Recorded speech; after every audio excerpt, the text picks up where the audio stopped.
Have you ever been discouraged by the dysfunction in your family? Like sometimes you look around, maybe it's your extended family, maybe it's your immediate family, and you're like, this dysfunction, like, I don't know what I'm gonna do with this. I've got some good news for you today. The story that we are looking at is gonna make all the dysfunction that you see look like this. We are looking at some royal dysfunction today, and it is a whopper of a story. There is so much dysfunction in this royal family that we're following. Believe me, it's some good news. It'll make you feel a lot better about the dysfunction that you see in your family. Now, one thing I'd love for you to do before we jump into the break is I'd really love to know that you are here. I would love for you, even during the break in this next 30 seconds, if you would just pull out your phone and you would text the word HERE to 801-794-5338. I've even got the number down in the description of the video below. I would love for you to text that. I'd just really like to know that you are here today. Thank you for trusting us with your time, and welcome to SMCC Online.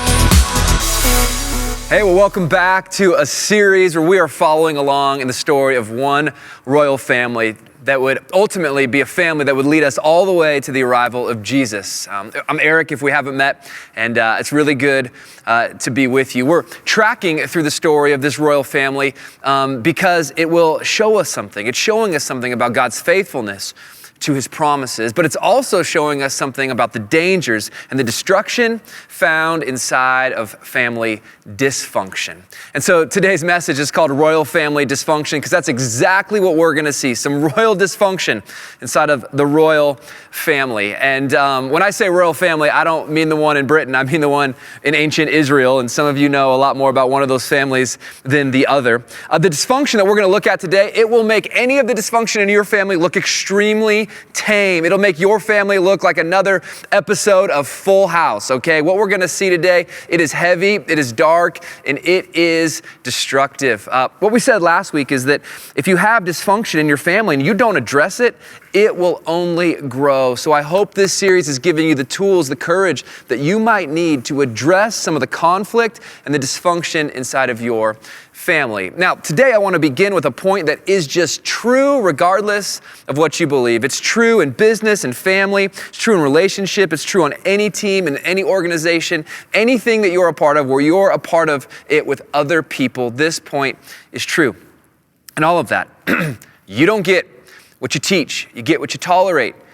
You get what you tolerate, not what you teach in life. You get what you actually allow. So for example, in the Nelson household, we have this loft and there's a couch and a TV and the kids love to hang out up there. And what I teach, the rules are this: no popcorn in the loft. But every time I go up there, there is popcorn everywhere. Why? Because when I'm in the kitchen and the kids are begging to take popcorn upstairs, I allow it to happen. I think Carissa allows it just a little bit more.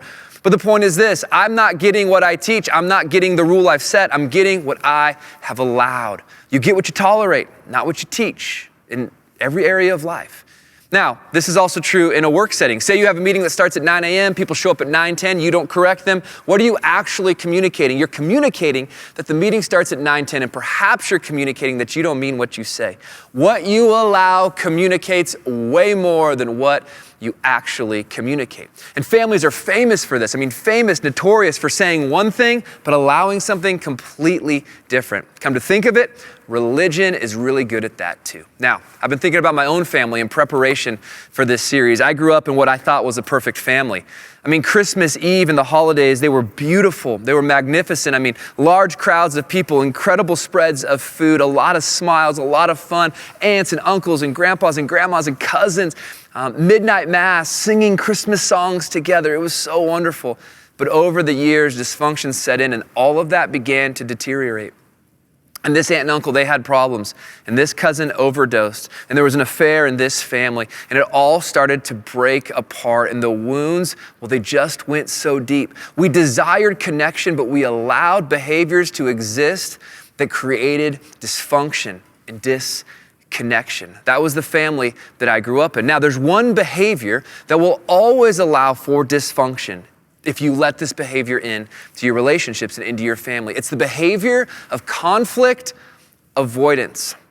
See, look, when you avoid conflict, you allow dysfunction. And conflict can be so difficult for so many of us. And I want to talk about that today.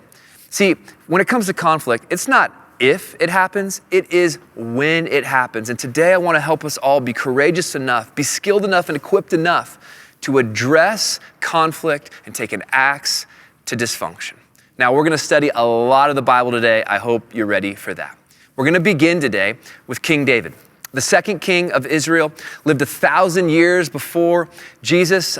We saw last week what would lead him to the throne, but now he is firmly established as the king on the throne. David lived during an incredibly violent time.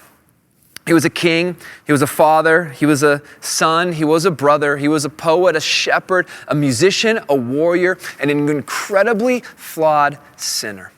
He's the one who had an affair and tried to cover it up by murdering the husband. He's also the one who had slayed Goliath by this time.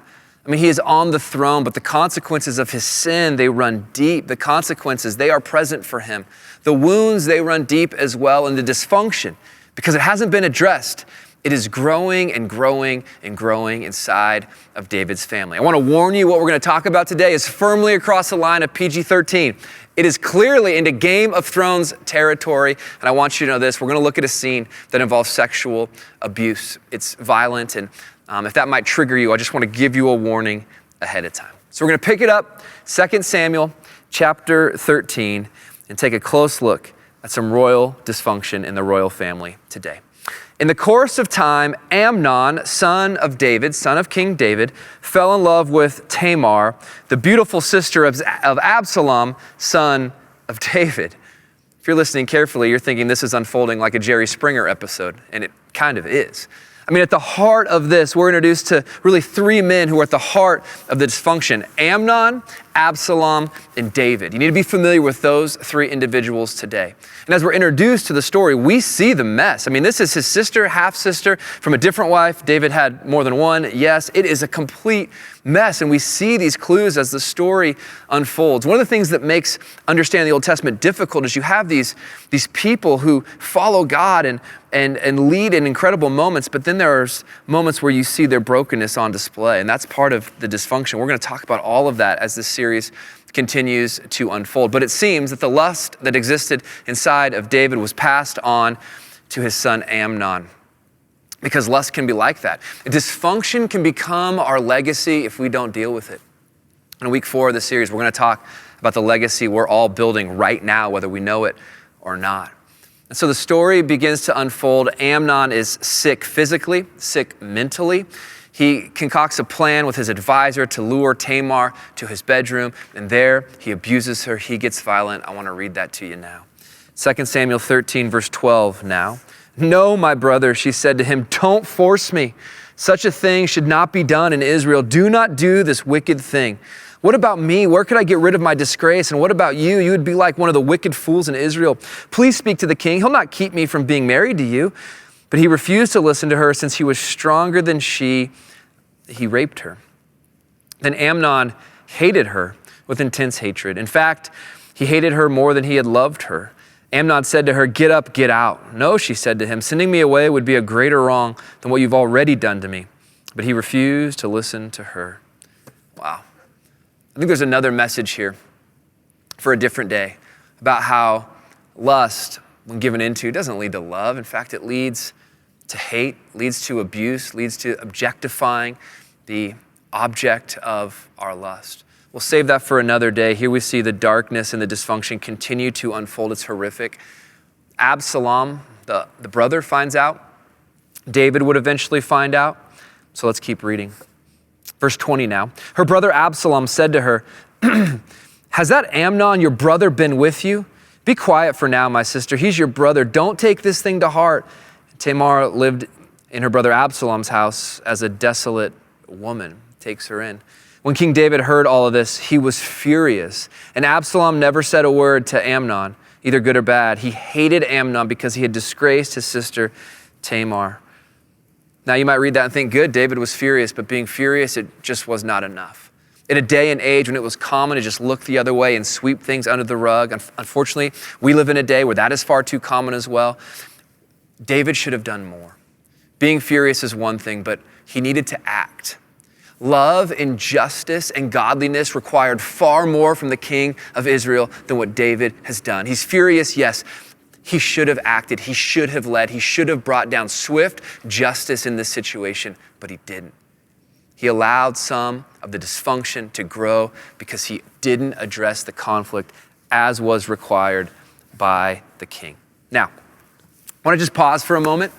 It's a heavy story, a heavy narrative, and I just want to let the emotions fade for just a little bit, drain out of us for a moment. We'll come back to the story. But I do want to talk quickly about 5 conflict styles. Experts talk about the conflict styles that exist in our world today. I want to talk about those and really highlight a few things in our own lives when it comes to conflict. When it comes to these conflict styles, we all have a default one, by the way. So let me read this and then we'll talk about it.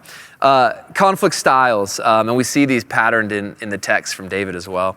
The first is the accommodating approach. This is the doormat approach. This is, because conflict's so uncomfortable, I'm gonna lay down, let somebody else just walk all over me. It's the accommodating approach. There's the avoiding approach. I'm just never gonna bring it up. I'm going to avoid conflict at all costs. There's the compromising approach. You just give in. Sure, fine, whatever, you're right.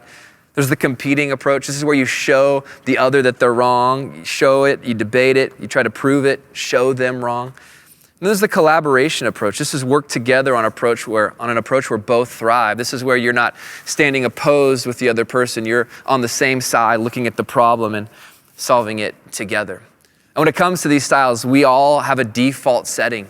When it comes to dysfunction in our families, when it comes to the fear of conflict, it might be because of our default setting.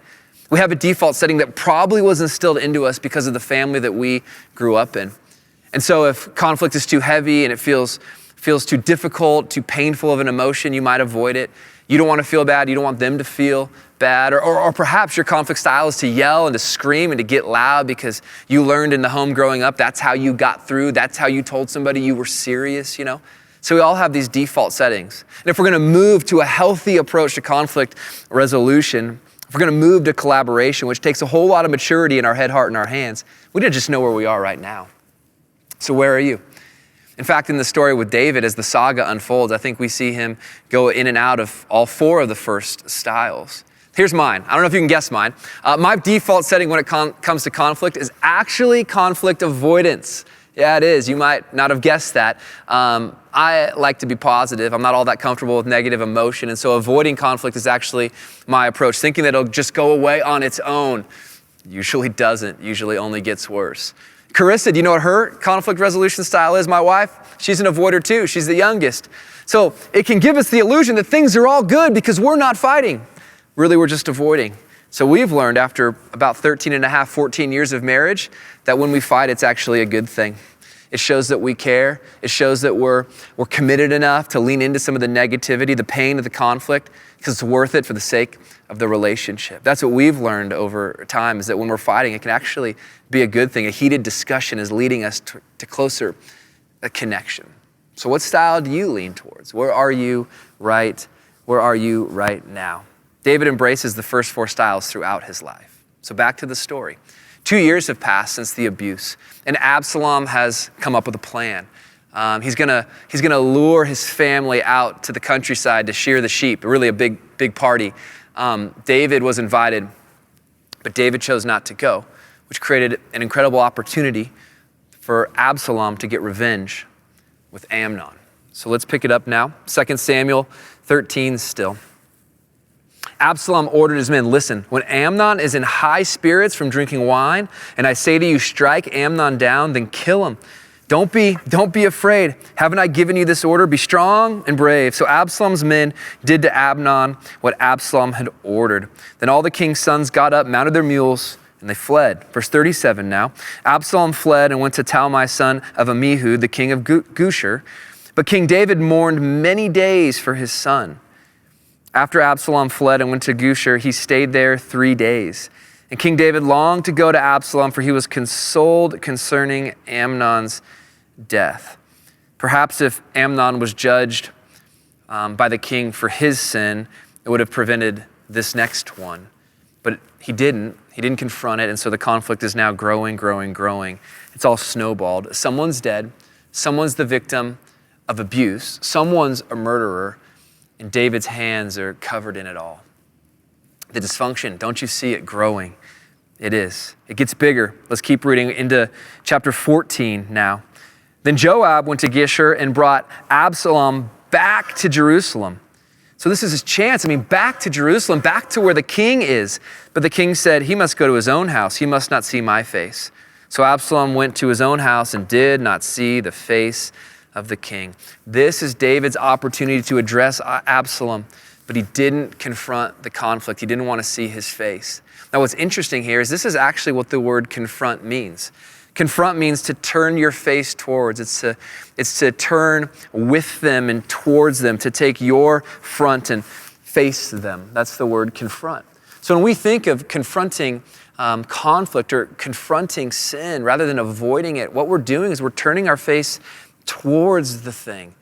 We're going to address the conflict, but we're going to remain relational, facing the person, hands open in a posture of I am for you. The other day, this happened in our house. Jack was in trouble. I had to go pick him up at a friend's house, long story. But he got into the car and I was in the front seat. And parents, you've probably done this. I call it the front seat confront, all right? It's where you take your eyes, off the windshield. I was in park, of course. And I turned back to confront my son. I turned my face towards him as a posture of, son, this is so serious, but dad's here with you, facing you in it. I know parents, you've done that, I remember as a kid growing up, when my dad would turn back to me and face me, it was oh so scary, but it was a moment where he would turn his face towards me. And that's what David did not do here. He did not confront Absalom in this moment. So while Amnon lusted for pleasure, the other son, Absalom, lusted for power. And while David was strong in battle once, he was not strong in conflict now. So Absalom sees his moment to take some power for himself. Let's look at how this conspiracy begins to unfold. In the course of time, Absalom provided himself with a chariot and horses and with 50 men to run ahead of him. He's building a militia. He would get up early and stand by the side of the road leading to the city gate. Whenever anyone came with a complaint to be placed before the king for a decision, Absalom would call out to him, "What town are you from?" He would answer, "Your servant is from one of the tribes of Israel." Then Absalom would say to him, "Look, your claims are valid and proper, but there's no representative of the king to hear you. King doesn't want to hear from you. King doesn't want to lead. King wants to give up his leadership." And Absalom would add, "If only I were appointed judge in the land, then everyone who has a complaint or case could come to me and I would see that they receive justice. Hey, wouldn't it be better if I was in charge? Hey, wouldn't you like it better if I was your king, if I was your leader? I could do justice better than that king who's not administering it anyways." Also, whenever anyone approached him to bow down before him, Absalom would reach out his hand, take hold of him, and kiss him. Absalom behaved in this way toward all the Israelites who came to the king asking for justice. And so he stole the hearts of the people of Israel. Influence is shifting. Power is shifting. Trust is shifting, moving from King David to his son, Absalom. At the end of 4 years of doing this, Absalom said to the king, "Let me go to Hebron and fulfill a vow I made to the Lord. Hey, let me go worship God." He's got another plan in mind. "While your servant was living at Geshur in Aram, I made this vow. If the Lord takes me back to Jerusalem, I'll worship the Lord in Hebron." The king said to him, "Well, go in peace." So he went to Hebron. Then Absalom sent secret messengers to the tribes of Israel to say, "As soon as you hear the sound of the trumpets, then say, 'Absalom is king in Hebron.'" Then Absalom is king in Hebron. 200 men from Jerusalem had accompanied Absalom. They had been invited as guests and went quite innocently, knowing nothing about the matter. While Absalom was offering sacrifices, he also sent for Ahithophel, the Gilonite, David's counselor, to come from Gilo, his hometown. And so the conspiracy gained strength, and Absalom's following kept on increasing. Absalom is going to try and take the crown from David, making him irrelevant. He's being manipulative. He's building his name. His conspiracy is beginning to grow because David didn't address the conflict. He created dysfunction, allowed space for this to happen. David finally hears about this and decides to respond, but it's just all a little bit too late. And can't that happen? I mean, when you avoid conflict long enough and you decide it's finally too painful, I have to do something, sometimes the damage has already been done and it can't be undone. The damage, it's irreparable. The dysfunction has fully set in and we're just a little bit too late, which is why it's always better to deal with conflict first, at the first sign of it, than let it grow thinking it will go away on its own. It doesn't work that way. Let's keep reading. So David's army marched out of the city to fight Israel, and the battle took place in the forest of Ephraim. That's so important. David marched out to fight Israel. David, aren't you Israel? What has happened? How far have you fallen? How much influence have you lost that you are now going to fight your wayward son? You're fighting Israel because you're not Israel's leader anymore? It's very sad. There, Israel's troops were routed by David's men, and the casualties that day were great. 20,000 men inside of this civil war, this royal family dysfunction has cost the nation now. The battle spread out over the whole countryside, and the forest swallowed up more men that day than the sword. Now Absalom happened to meet David's men. He was riding his mule, and as the mule went under the thick branches of a large oak, Absalom's hair got caught in the tree. He was left hanging in midair while the mule he was riding kept on going. When one of the men saw what happened, he told Joab, "I just saw Absalom hanging in an oak tree." Joab wasted no time, stabs Absalom, runs him through. Now another son is dead. All because of this dysfunction that began in David and continued to his sons. It was a conflict that he refused to address, and it's gotten worse and worse and worse. Truly royal family dysfunction. Let's look at how this narrative begins to wrap up. 2 Samuel 19 now. The king covered his face and cried aloud, "My son, Absalom, Absalom, my son, my son." Then Joab went into the house to the king and said, "Today you've humiliated all your men who have just saved your life and the lives of your sons and daughters and the lives of your wives and concubines." Like, David, you are an embarrassment to your people. You love those who hate you and you hate those who love you. You've made it clear today that the commanders and their men mean nothing to you. I mean, David has lost the ability to love and lead. I see that you would be pleased if Absalom were alive today and all of us were dead. Now go out and encourage your men. I swear by the Lord that if you don't go out, not a man will be left with you by nightfall. Mutiny. David, people will leave you. They don't trust you now. This will be worse for you than all the calamities that have come on you from your youth until now.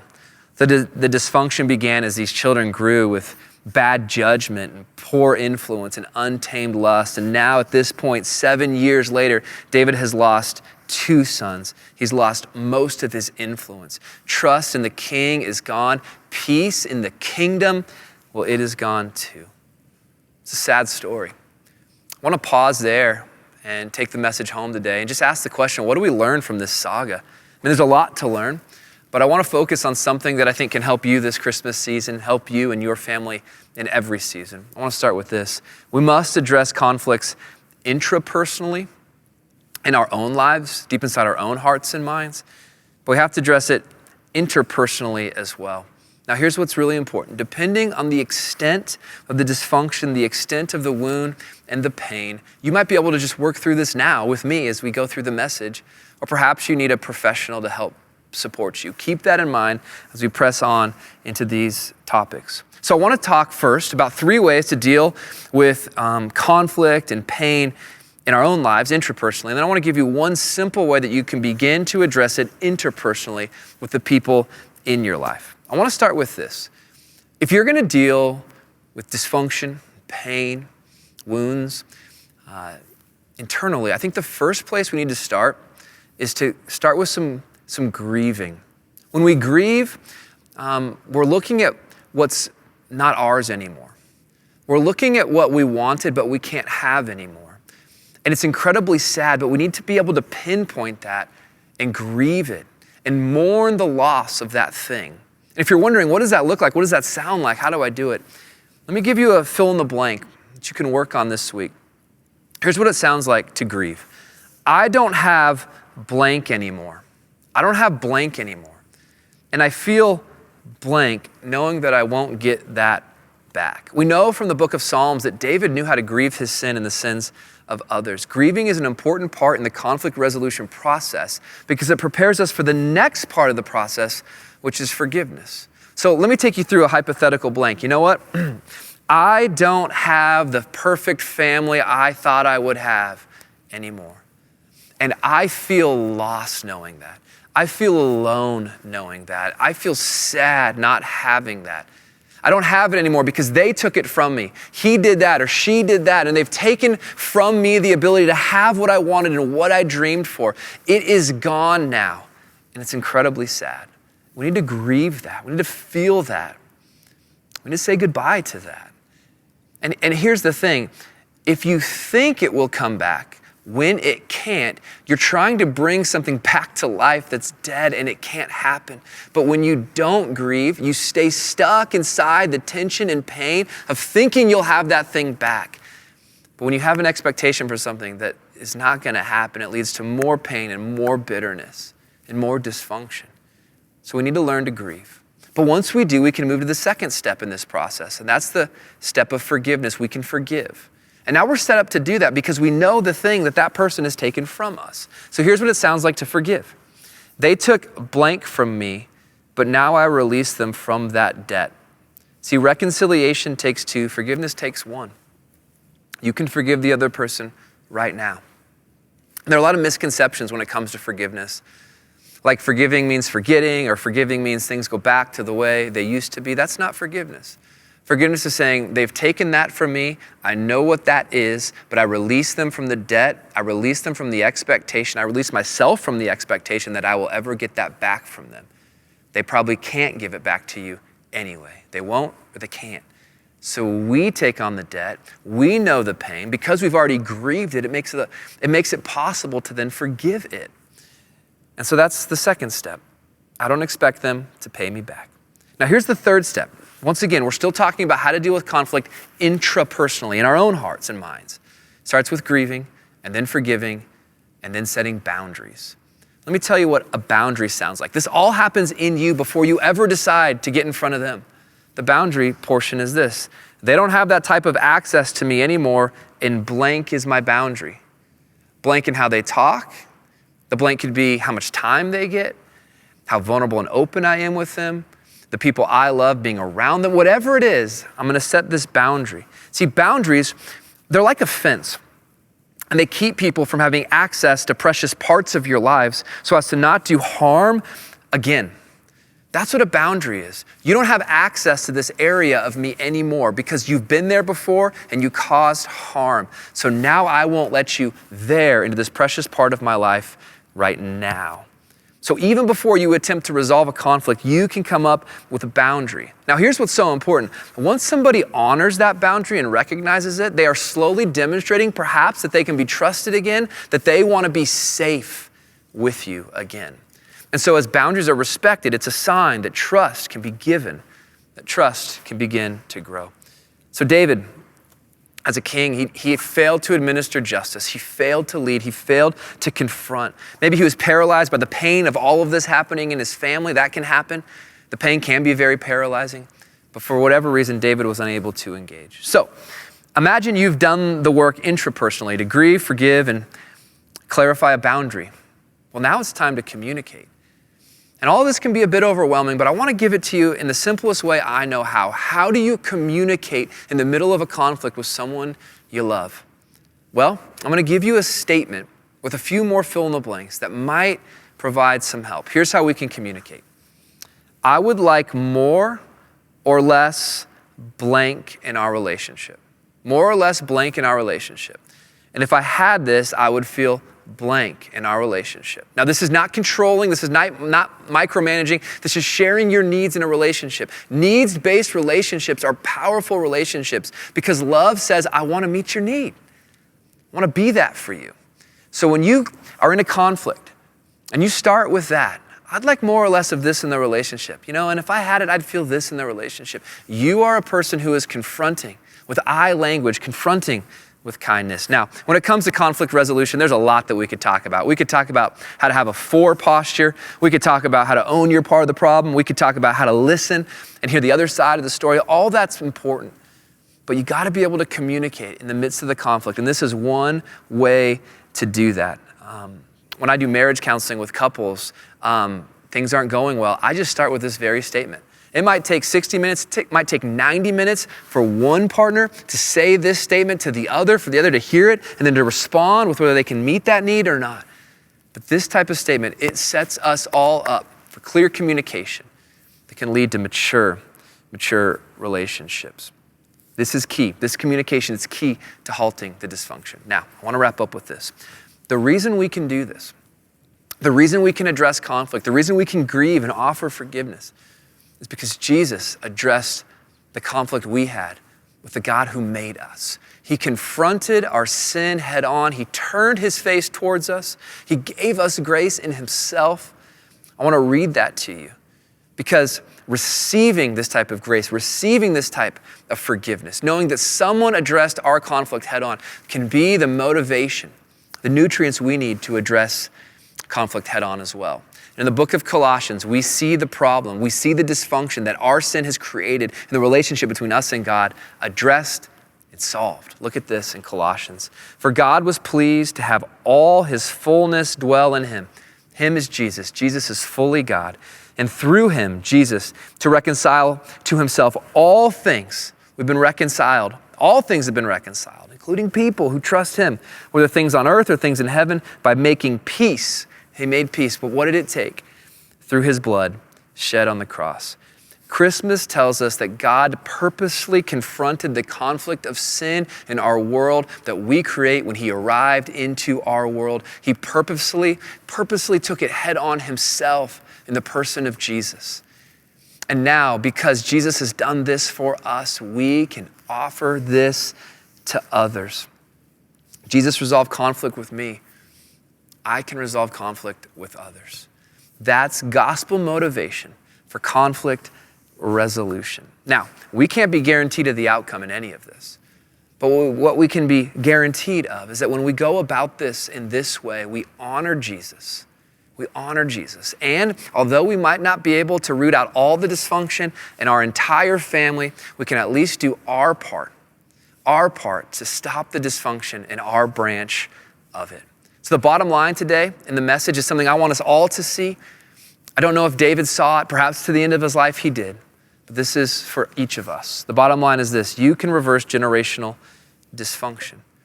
When you bring the gospel into your family, it can begin to reverse generational dysfunction that perhaps you've inherited, and you can leave a different type of legacy rather than passing that dysfunction on to the people after you, the generations to come. David, I think he might have missed this, but we can get this right. And now I hope you have the tools you need to take an axe to dysfunction. The 4 tools we talked about today, once again, they're grieving, forgiving, boundary setting, and communicating. Those tools will help you this Christmas season deal with some dysfunction. And I hope that over time you can take an axe over and over again to the dysfunction in your family. Would you pray with me? God, I know that for many, many people, dysfunction has touched their families in some way. And that's normal. It's incredibly common. But Jesus, I pray that we would be able to do a very uncommon thing, and that is address conflict in a gospel-minded way and hit it head on and communicate clearly. Would you, through the power of your Holy Spirit, help us grieve, help us forgive, help us set appropriate and healthy boundaries so that we can then go and communicate to the people we love and communicate with grace and truth. But Jesus, ultimately, we just want to pause as we head into this Christmas season and say thank you for entering into our conflict and confronting our sin head on so that we can be forgiven, so that we can receive your grace, and that is so good, so powerful, that it can change us from the inside out, so that we might be people who can bring the gospel into our families and begin to reverse some of the dysfunction in our families. We thank you for all of this. In your name, amen. Thank you again for being here with us today at SMCC Online. A couple quick things before I let you go. If you found today's message helpful, if it was like, wow, looking at that story of dysfunction in the royal family was helpful, maybe you think, hey, I'd like to share this with a friend, please do this for me. Share it with someone. If you found it helpful, share it with someone. If you say, I'm not sure who to share it with, at least do this for me. If you haven't already, please subscribe to our YouTube channel. That helps us out a ton. Now, a reminder again that we have our Christmas times and locations up on our website now. You can go ahead and check them out, plan to come. We would love for you and your family to join us for Christmas Eve. You can find those at smccutah.org/Christmas. And a reminder that we aren't doing a Christmas Eve service for SMCC Online. We really would just love for you to come to one of our 5 locations across Utah. Would love to have you do that. So again, you can find the times and locations at smccutah.org/Christmas. We will be continuing next week in this Dysfunction, the Family Tree series with Pastor Trevor next week. So I hope to see you back here again as we continue in that series. Take care.